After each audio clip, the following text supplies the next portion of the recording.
we will have a bigger focus on preventive care so that everyone can take proactive steps and take charge of their own mental health. We will start young in schools. We want our children to develop good cyber habits so they learn to use the internet and social media safely and responsibly. To be clear, our approach is not to remove all stress. That is not going to help our children. Instead, we want our children to learn to deal with stress at age-appropriate levels. We want them to develop self-belief and resilience and grow up with the confidence to tackle challenges, stresses, and demands that they will surely encounter later in life. We will continue to integrate mental well-being into our Healthier SG and other preventive health programs. We sometimes think of body and mind as separate entities, but they are closely linked, each affecting the other greatly. So staying active, exercising regularly, connecting with friends in person, not online, learning new skills, contributing to a larger purpose.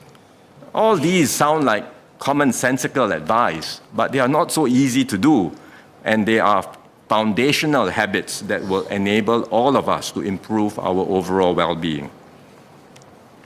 Sir, the government is fully committed to doing more to improve mental health and well-being. But for all these plans to work, we also need to change our attitudes and mindsets. We need to do more to destigmatize mental health conditions so that people do not hesitate to seek help. Stigma reduces a complex and difficult problem into unhelpful labels and stereotypes.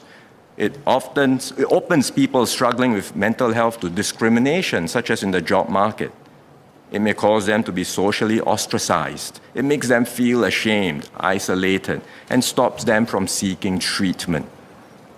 As I mentioned just now, we do see attitudes shifting, but the stigma remains. We know that, and we can do much more to build a society where we help one another cope with life's stresses and are considerate of each other's feelings and carve out safe spaces for them.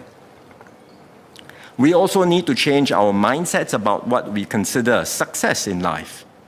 It's good to have a culture in Singapore that values hard work, promotes excellence, and encourages everyone to aspire and strive to do better. But we should not be unwittingly drawn into a rat race of hyper-competition and endless comparisons with one another just to get ahead of others, but end up worse off as a society. In fact, this was one of the key points from our Forward Singapore engagements. The vast majority of Singaporeans wish to see a more inclusive Singapore dream, one where we are not pressured to conform to narrow definitions of success, where we embrace excellence and talents across many different areas and find meaning and purpose in what we do.